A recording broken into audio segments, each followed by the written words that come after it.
First day of school, sobrang traffic. Akala ko malilate na kami ni Kaden. Magandang araw mga kamarino. Ako nga pala ulit to, si Kamarino. Isang seaman na kasalukuyang nakabakasyon sa barko, pero naka-duty sa bahay. Ngayong araw, first day of school ni Kaden.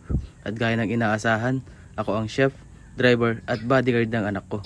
Alas 5 ng umaga gising na si Kaden. Excited. Ako, inaantok pa. Pero sige lang, laban. Una kong misyon sa araw na yon, magluto ng baon. Hindi basta-basta baon ha. Ang paborito niya, kanin at pritong daing na bangus. Kahit ako napawaw sa amoy. Tapos yung sausawan niya na may special name pa, chili mansi with toyo. Seryoso siya dyan. Kapag kulang sa anghang, alam mong may reklamo. Nilagay ko pa sa maliit na lalagyan yung sausawan, parang imported. Katapos magbaon at magbihis, mission natin na kami. Walang traffic light dito sa amin pero may natural traffic. May tricycle na may kasamang feeds. Isang batang umiiyak kasi naiwan ang ID. At isang manok again, crossing the road. Di ko talaga alam kung bakit sila tumatawid, no? Si Kaden, panaytingin sa relo niya. Daddy, late na ba tayo? Sabi ko, hindi anak.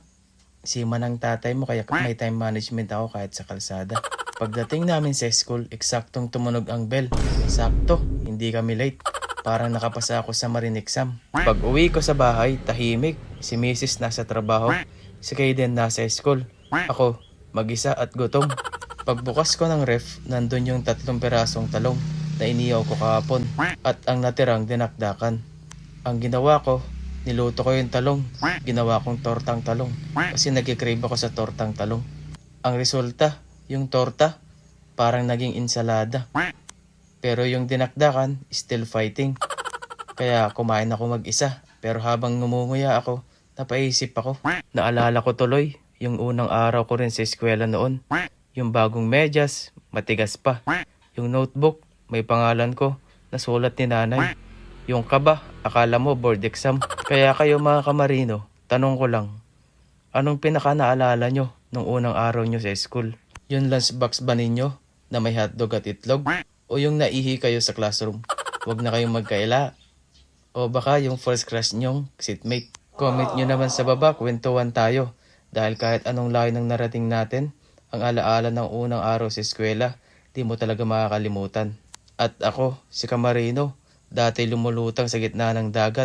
Pero ngayon, lutang sa lutong bahay at pagmamahal. Hanggang sa susunod na kwento mga Kamarino.